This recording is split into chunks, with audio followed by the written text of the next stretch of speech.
నమస్కారం. సుజీవ మానసిక ఆరోగ్య కేంద్రానికి మీకు స్వాగతం. ఈరోజు మనం మాట్లాడుకునేది మానసిక ఒత్తిడి గురించి. ఒత్తిడి అందరి జీవితంలో ఉంటుంది, కానీ అత్యధిక ఒత్తిడి ఉన్న సంకేతాల గురించి మనం తెలుసుకోవాలి. ఇది మీకు ఒక చిన్న కథలో నేను మీకు వివరిస్తాను. రమేష్ అనే వ్యక్తి ఒక పెద్ద సాఫ్ట్వేర్ కంపెనీలో ఉద్యోగిగా పనిచేస్తున్నాడు. గత 5 సంవత్సరాల నుంచి రేయి పగలు చాలా కష్టపడి పనిచేశాడు. కానీ ఒకరోజు రమేష్ తన ఇంటికి వచ్చాక మొహంలో చిరునవ్వు లేదు.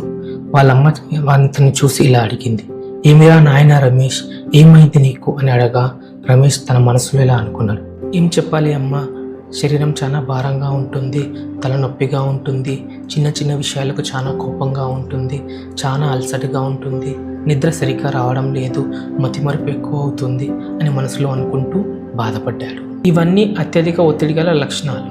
ఒత్తిడి మనకు కనిపించని శత్రువు, మన మానసిక ఆరోగ్యాన్ని మెల్లంగా క్షీణింపజేస్తుంది. తరువాతి వీడియోలో మానసిక ఒత్తిడిని ఎలా తగ్గించుకోవాలనే దాని గురించి మనం మాట్లాడుకుందాం. మరిన్ని ఉపయోగకర వీడియోల కోసం మన ఛానల్ని వెంటనే సబ్స్క్రైబ్ చేయండి.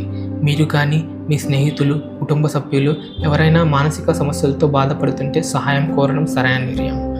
సుజీవ మానసిక ఆరోగ్య కేంద్రం ఎల్లప్పుడూ మీకు తోడుగా ఉంటుంది.